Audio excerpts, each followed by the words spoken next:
بسم اللہ الرحمن الرحیم۔ جب کسی مسلمان کو کوئی حاجت پیش ہو تو وہ اچھی طرح وضو کرے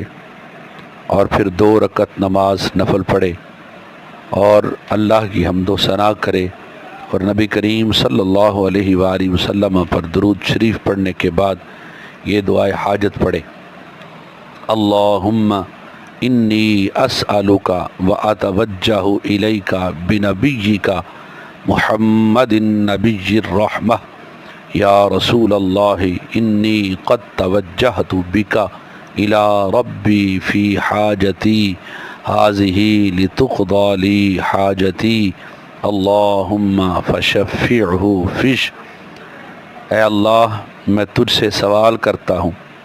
اور تیری طرف متوجہ ہوتا ہوں، تیرے نبی رحمت حضرت محمد صلی اللہ علیہ وآلہ وسلم